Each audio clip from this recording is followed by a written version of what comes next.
Welcome to EPG Pathshala. I am Jitu Mishra from Virasat-e-Hind Foundation, Ahmedabad. For this next 30 minutes, I am going to discuss about the art and architecture of the Nawabs of Bhopal, which have played a very important role in the post-Mughal period in the history of Indian architecture. Before we start the module, so it's important to know about the learning objectives. So first is the origin and evolution of Bhopal state. Bhopal, as you know, is the capital of Madhya Pradesh. Uh, it was a major princely state before India was independent. So after independence, it was merged with the Indian Union in 1950s. So it was being ruled by the Nawabs of Bhopal. So they had played a very important role. The second is that the contributions made by the Begum rulers of Bhopal's and art and architectures. So if we consider any dynasties in India, especially the Muslim dynasties, Bhopal stands apart because there were four major women the Begums, who had ruled and played, who had ruled and also made important contributions not only in art and architecture but in overall aspects of culture and administrations. So they played a very important role, though they were Muslims, which is a very orthodox religion, not letting women to take up certain responsibilities, especially in administrations. But here the convention was broken, and they had played a very important role in the country for art and architecture. Then we will also learn about the architectural features of Bhopal monuments, which are which you see that there is a lot of commonality between the Mughal art and architectures and the Bhopal art and architecture, the monuments of Bhopal and architectures. But they have also certain distinctive style of their own, which you find a beautiful blend between Mughals, Rajput, and also French and European art and architectures. So, and that make Bhopal very uniquely distinctive. Then we will also learn in some detail about the significance of Bhopal art and architecture in the overall architectural tradition of India, Greater India, especially in the post Mughal period. Now let's learn something about the Nawabs of Bhopal, how they came into rule, and who was the founder, and who were the successors, and how they made an impact not only in the region of Bhopal but also in the entire country. So the Nawabs of Bhopal were the Muslim rulers of the princely state of Bhopal. The last Nawab was Hamidullah Khan, who added Bhopal state to Democratic Republic of India in 1949. Currently, the most popular film star, one of the most popular Bollywood film actors, Saif Ali Khan, is the tutelar Nawab of Bhopal. His father, Nawab Patodi, was a great cricketer, and he was widely known for his charismatic personality as well as also cricket. And when we talk, as we discussed about that, Bhopal was significantly ruled by four noble women.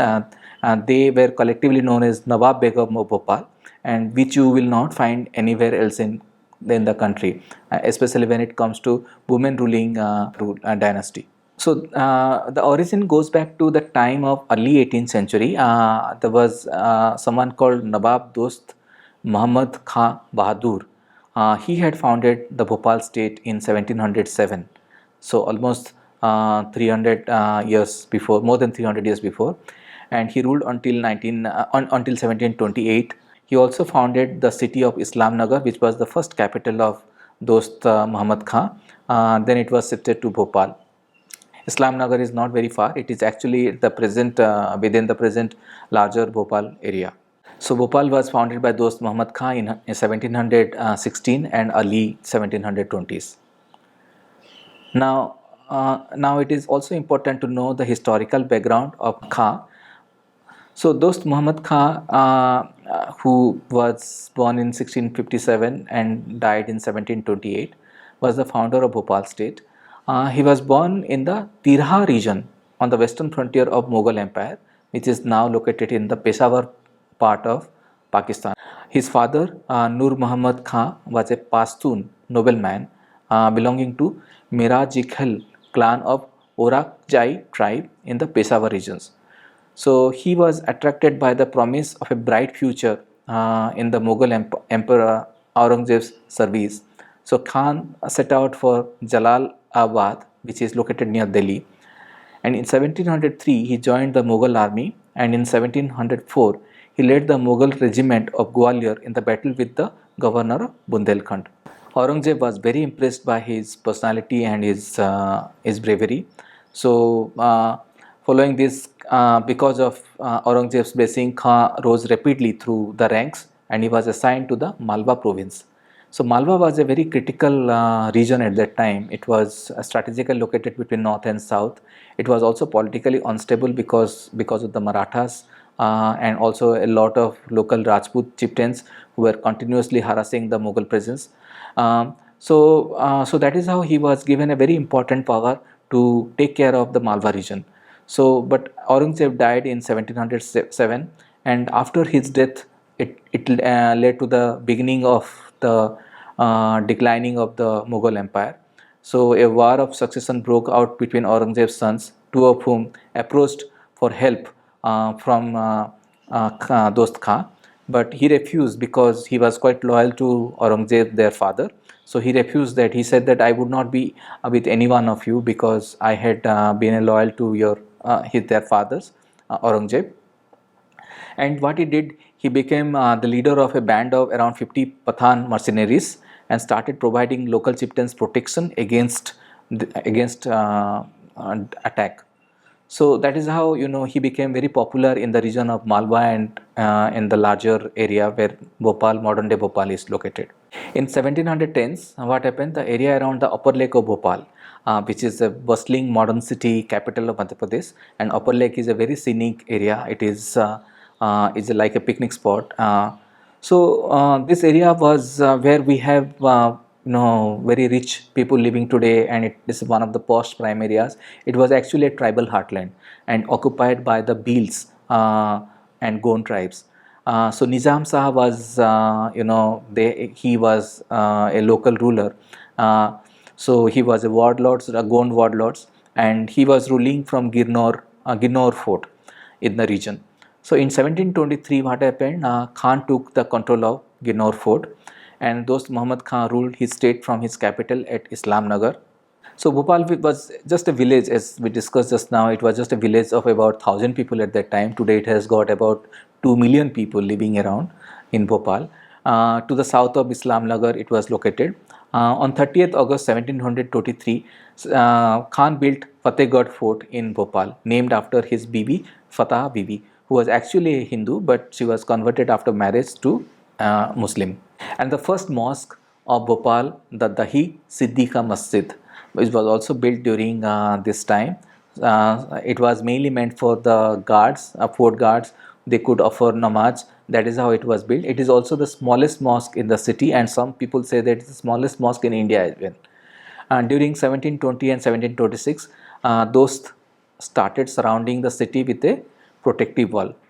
Bhopal was soon transformed into from a village into a vibrant fortified town with 6 gates. Now, there were a number of rulers, of course, but they were not that significant. Now, when it comes to the Begums of Bhopal, and as we discussed previously, they had played a very important role. So, Kadisa Begum in 1819, she was just 18-year-old, also known as Gohar Begum, took over the reins after the assassination of her husband. She was the first female ruler of Bhopal. At the time, she had a 2-year-old daughter. Her name was Sikandar. She said that after her, she would follow her as the ruler. She would succeed her as the ruler, and that was somehow a very radical decision. And but nobody among the male members had dared to challenge her decision. She ruled till 1837, and when she died, having adequately prepared her daughter for ruling the state.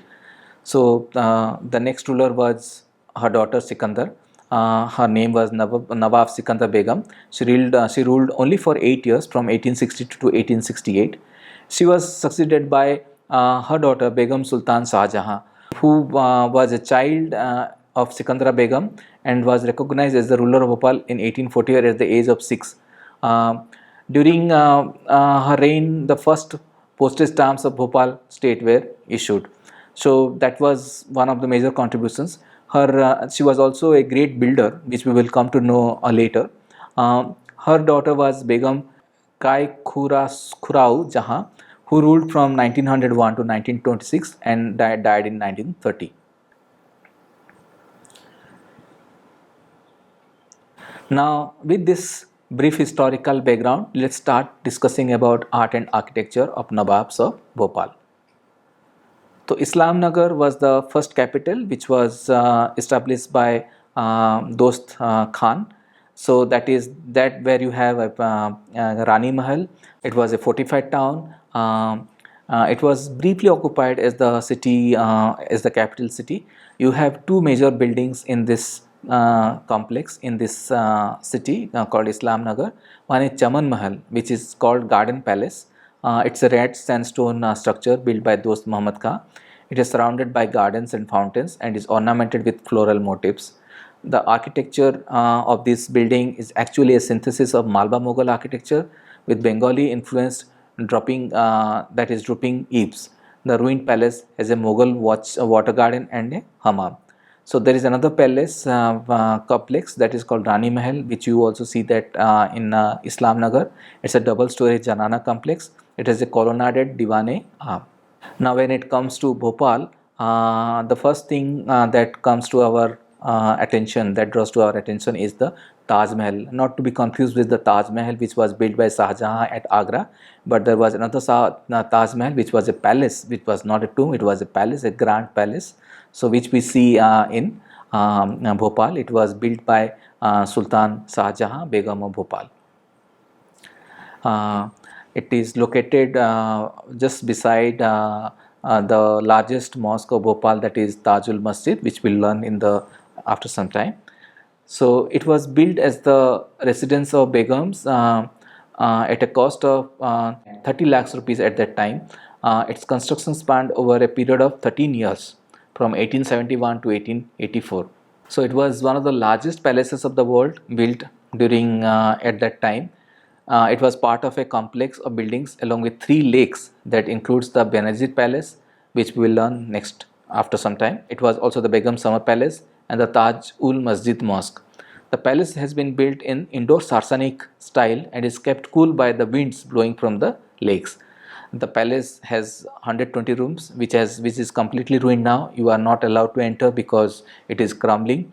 One of the important major features of this palace is it has a hall of mirrors, or which is also called Sheesh Mahal, and the Savo Bhado pavilion, an elaborate fountain-like structure that simulated effect of rain.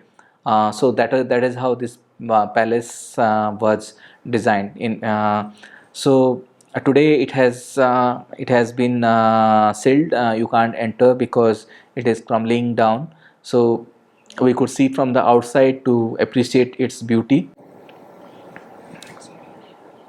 The other palace is the summer palace of Sultan Shah Jahan Begum of Bhopal, that is Benazir Palace. So which was built in 1875, was a pleasure garden and a palace to accommodate state dignitaries. Lord and Lady Minto stayed here in 1909 during their visit to India. The palace was built around 3 water bodies and overlooks one, the Motia Talab. The other 2 water bodies are the Noor Mahal Talab and the Munshi Hussain Talab. Benazir Palace is built in 8H shape and enclosed step terraces and water fountains. So a series of steps and plinths descend down to Motia Talab. But unfortunately, this building is also in a very bad state. It has been encroached upon by illegally. So, but you see some of the best glass works inside the palace. So this it's a perfect blend of Mughal, Rajput, and European architecture. You have steel columns, carved wooden partitions, stained glass windows, extensive carvings on walls, and the royal hammam are some of the attractions of this palace.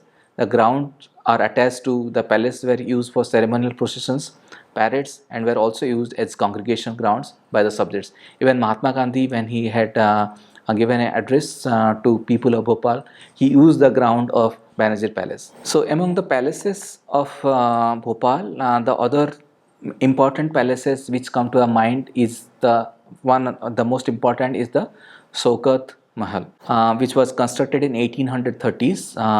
It was actually a wedding gift for Sikandar Jahan Begum. The Mahal's design is attributed to Bourbons of Bhopal. It's basically a Bourbons of France. Bourbons were considered descendant of renowned French kings. If you see, though it was owned by a Muslim, but it appears like a church. At the crown of the facade makes it an architectural marble. So you have a fusion of European, then Islamic and Rajput. So all they go together. So this was one of the most beautiful buildings of post Mughal period in India, and today it is also in a crumbling state. Recently there was a report in Hindustan Times that the one of the ceilings of this building, which was designed after French design, has collapsed. So this is also in a crumbling state, and it is very important to preserve this building. It is an integral part of the famous Royal Quadrangle of Bhopal around the Iqbal Maidan. Earlier it was called Khirniwala Maidan. It's not very far from the upper lake of Bhopal, which was the most scenic place in the city. The other building is called Sadar Manzil, which is also located nearby. So it was actually the Darbar Hall of the last Nawab Begum of Bhopal, Sultan Jahan Begum. It's a brick red building and has an ostentatious appearance, and the gardens that surround the palace makes the manzil look as pretty as a postcard. It is today used as the office of Bhopal Municipal Corporation. Now we have seen the palace architecture in Bhopal. Now let's concentrate on the mosque architectures. So when it comes to the mosque of Bhopal, there are three masjids which are very prominent, which were built during the rule of the Begum Nawabs. So the first one that draws our attention is the Moti Masjid, because of its appearance like a pearl due to its white marble structure. So it is called Moti Masjid. It's not large; it is a small one, but it is designed after the well-known Mughal monument, the Mughal Masjid built by Shah Jahan, that is the Jama Masjid in Delhi. So it is designed after the Jama Masjid of Delhi. This mosque was built by Sikandar Jahan Begum in 1862, similar in style to the Jama Masjid in Delhi. It is a smaller marble-faced mosque with two dark pink minarets and gold spiked cupolas, and the mosque stands on a raised plinth. Then Jama Masjid. That is the second important masjid, which is located in the heart of the city in the Chowk area. And Chowk was the city, the older part of the city, where you have narrow alleys and with shops on both sides, selling both the local handicrafts and the traditional items, along with modern goods. So Jama Masjid is located at the center of at the heart of the old city called the Chowk area. This building is made of red stones. It was constructed by Nawab Qudasiya Begum, the 8th ruler of Bhopal Kingdom, in 1832 CE.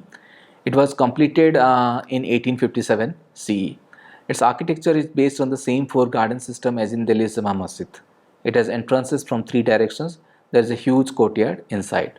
When it comes to the masjids of India, the largest one is the Tajul Masjid. Of course, a very recent time, but that is the largest masjid not only in Bhopal but in the whole of India.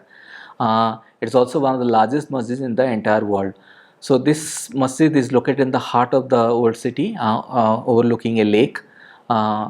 It was constructed, the construction of this Tajul Masjid was initiated during the reign of Mughal Emperor Bahadur Shah Jafar, who was the last Mughal emperor in India, by Nawab Shah Jahan Begum, who had initiated it, but at the time of Mughal Emperor Bahadur Shah Jafar. And it continued to be built by her daughter Sultan Jahan Begum till her lifetime, but due to paucity of funds, its construction had stopped for a long time, and it was completed only recently in 1985 with the help of some philanthropic money. So the mosque has a pink facade topped by two 18-story high on octagonal minarets with marble domes. It has three huge bulbous domes made of marble, which look so attractive from even from the distance. They can be clearly visualized. Its plan, as like other mosques of Bhopal, strongly resembles the Mughal architectures like that of Jama Masjid in Delhi and Badsai Mosque in Lahore. It has a courtyard with a large tank in the center. Tajul Masjid has a double-storied gateway with four recessed archways and 9 cusped multifold openings in the main prayer hall. The Qibla wall, which is on the west facing Makkah in the prayer hall, is carved with 11 recessed arches and has fine screens of trellis work. So some of the best jali works you can see at Tajul Masjid, inside the Tajul Masjid, which had started at the time of Sultanate period and even before, which you see the culmination at this masjid. The massive pillars in the hall hold 27 ceilings through squinted arches, of which 16 ceilings are decorated with ornate petaled designs. Some of the best designs of Mughal art you see in this masjid, but of course they are of late period. Now, Bhopal is known as the city of lakes. So this is widely known as the city of lakes, the only capital city in India where you have large number of water bodies which keep the city cool, though it is located in the Vindhyan mountains, and there are a lot of streams, and these lakes have connection with also the Betwa river. That is how these lakes. So the largest is of course the upper lake or the Bada Talab as it is locally known. It covers an catchment of 360 kilometer. So it's square kilometer. It's one of the largest water bodies in the country. But though its origin goes back to the time of Raja Bhoj in 11th century, but it was periodically repaired and expanded during the rule of the Nawabs in Bhopal in the 19th century and also in the early 20th century. But the Chota Talab also, or the lower lake, which is actually the sister lake of upper lake, was built by the Nawabs in 1794, mainly with an objective to beautify the city and also to provide water to its residents. The construction was commissioned by Chote Khan, that is how it is called Chota Talab, a minister of Nawab Hayat Muhammad Khan Bahadur. A number of wells which were located in that place were actually merged in this lake. Now, with this background on Bhopal and the Nawabs of Bhopal, let's focus on the summary. So, what we learned about Bhopal architectures. So, Bhopal's state was founded, as we know, as we discussed, in 1707. That was the beginning of 18th century by Dost Muhammad Khan. It was not a smooth affair because there were a lot of conflicts between Marathas had become very powerful, so they had an eye and they were creating all the times problems, and it was even Muhammad Dost Khan also had lost its power for some time. But after third Anglo-Maratha war, Bhopal became a princely state in 1818. So then there was no looking back. So there was prosperity because of its stability. So it was the second largest state in pre-independence India with a Muslim leadership, and the first was of course Hyderabad state. Then Bhopal was merged into Union of India in 1949 as Bhopal, and there was no more princely rule after 1949, and it became the capital of Madhya Pradesh province. Earlier it was central province, Nagpur was the capital, and Bhopal became the new capital of Madhya Pradesh. So between 1819 and 1926, it was ruled by 4 women, Begums, unique in the royalty of those days, and you will not find Begums ruling for such a long time, almost for 100 years, in successive 100 years, and because of their rule, the whole world started looking Bhopal from a very different perspective. So there was a lot of cultural exchange between Bhopal and European nations. So all these ideas came from Europe and the existing Mughal ideas. So they came together, and there was a unique fusion or the composite culture which is reflected in the art and architecture of the Nawab's state of Bhopal. The rule of Begums also gave the city its waterworks, which we discussed just now. There were large number of dams, earthen dams constructed, aqueducts constructed. So all this mainly to meet the water need of the people. And the railways were established, a postal system and a municipality was constituted as early as in 1907. So Bhopal became a flourishing center, not only of art and architecture but also of all amenities like railways, postal, municipality and waterworks. And when it comes to architecture, Shahjahan Begum was quite passionate about architecture. She built a vast mini city called Shahjahanabad after her, and which we see, in and around Tajul Masjid, some of the beautiful lakes, and of course the Taj Mahal, which we discussed in great detail before, how beautiful, how splendid it was once upon a time. And unfortunately, after independence, it was used as the refugee for Sindhis. That led to its destruction, and at present it has become really crumbled, and it's very difficult to go inside because it is not safe. But during its heydays, it was considered as one of the most beautiful palaces, not only in India but also of the world. And during this period, Bhopal had the highest GDP contributions towards the Indian economy. So this is how Bhopal had made a lot of significant contributions in the field of art and architectures, and also other civic amenities during the Nawab rule. So after independence, Bhopal still it's shining as as a major capital, as a place of religious tolerance, as a place of harmony, as a place of scholarship. There are a large number of institutions located in Bhopal for higher learning. So, but when we look at the origin or the roots, which again goes back to the time of the Nawabs, who had really transformed Bhopal into a highly cosmopolitan, forward-looking capital city. So with this, we are ending the module. And for further information on Bhopal and their and the contributions of Nawabs in the field of art and architectures, you can refer to the exhaustive note which we have developed, which will help you to understand in great detail about the contribution made by Bhopals, and also the importance of Bhopal in the pan-Indian context, especially in art and architectures. So, and there is also a list of exhaustive references which will also help you to, if you are interested to know more about the contribution made by the Nawabs, especially in the post-Mughal period, which is often looked down in Indian architectural tradition as a declining phase, whereas Bhopal stands an exception. Thank you so much.